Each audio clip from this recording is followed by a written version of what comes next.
Assalamualaikum warahmatullahi wabarakatuh. Perkenalkan, saya Komaria dengan nomor NIM 2202010101999.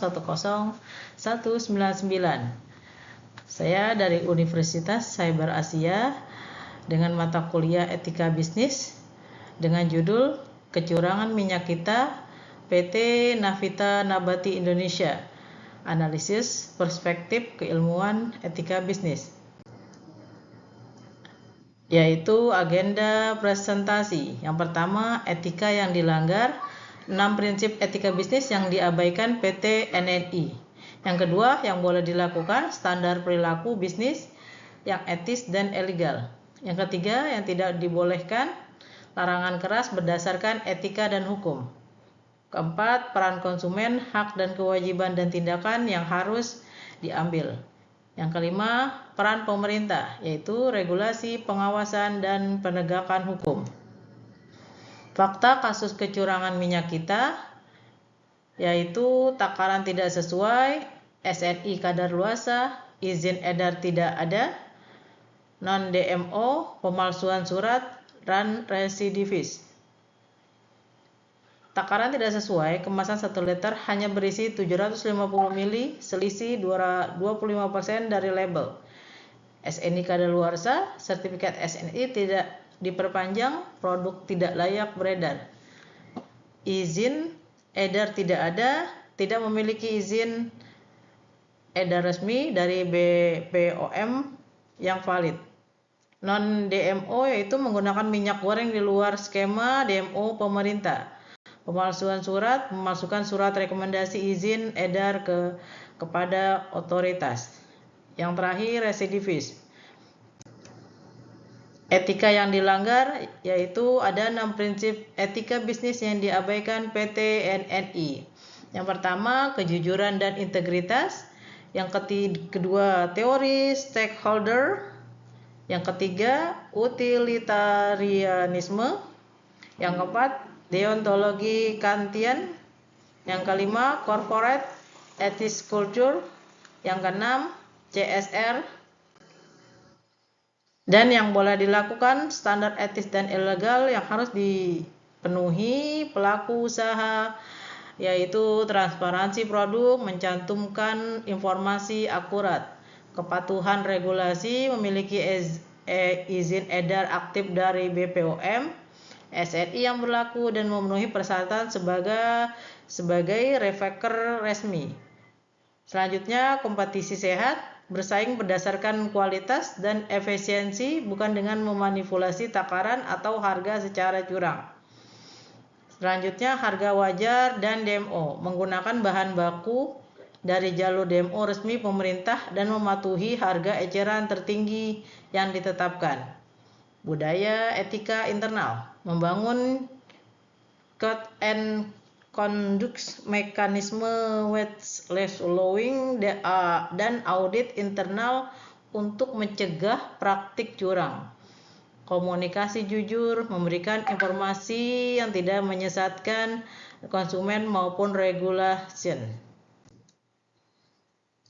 Yang tidak boleh dilakukan, larangan keras dan etika dan hukum, yaitu manipulasi takaran, dilarang menjual produk dengan isi lebih sedikit dari label. Beredar tanpa izin, dilarang menggunakan produk pangan tanpa izin BPOM aktif, ancaman pidana dan penarikan produk. Memalsukan dokumen, dilarang memasukkan surat rekomendasi izin edar atau sertifikat maupun terpadu otoritas pemerintah. Menimbulkan penimbunan stok, dilarang menimbun kebutuhan produk pokok untuk menciptakan kelangkaan buatan dan menaikkan harga.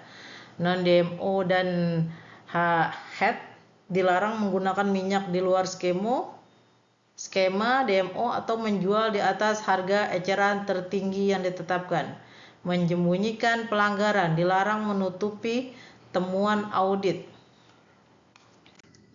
Selanjutnya, peran dan tindakan konsumen, hak, kewajiban dan langkah nyata yang harus diambil. Hak konsumen terdapat dalam Undang-Undang Nomor 8 Tahun 1999, yaitu mendapatkan produk sesuai takaran dan label yang tertera, mendapatkan informasi benar, jelas, dan jujur tentang produk. Didengar keluhannya oleh produsen maupun pemerintah. Yang terakhir, mendapat kompensasi atau ganti rugi atas kerugian yang diderita. Langkah tindakan konsumen: periksa kemasan sebelum beli, cek berat bersih (SNI), izin BPOM, dan tanggal kadaluarsa. Laporkan kecurangan ke YLKI, BPOM, atau Kemendek jika menemukan produk tidak sesuai label. Manfaatkan aplikasi BPOM untuk verifikasi keaslian dan status izin secara real time. Sebarkan informasi, edukasi, dan komunitas agar bersama-sama konsumen cerdas. Peran pemerintah sebagai regulator. Kewajiban negara dalam melindungi konsumen. Yang pertama, pencegahan, pengawasan, penegakan, dan transparan. Ringkaskan scorecard etika bisnis. Dimensi etika, kondisi PT NNI, standar etika bisnis. Dimensi etika diantaranya kejujuran produk, kepatuhan regulasi, budaya etika intern, orientasi stakeholder, tanggung jawab sosial, dan akuntabilitas. Etika bisnis bukan sekadar wacana akademis, ia memiliki konsekuensi nyata bagi jutaan rakyat, terutama ketika menyangkut kebutuhan pokok mereka, yaitu produsen. Wajib mengunjungi integritas, kepatuhan, dan kepercayaan pasar sebagai pondasi bisnis jangka panjang. Selanjutnya, konsumen berdaya dengan informasi, periksa, verifikasi, dan laporkan setiap ketidaksesuaian produk. Yang terakhir, yaitu pemerintah tegakkan hukum tanpa kompromi dan jadikan transparansi regulasi konsumen. Terima kasih presentasi saya kali ini. Wassalamualaikum warahmatullahi wabarakatuh.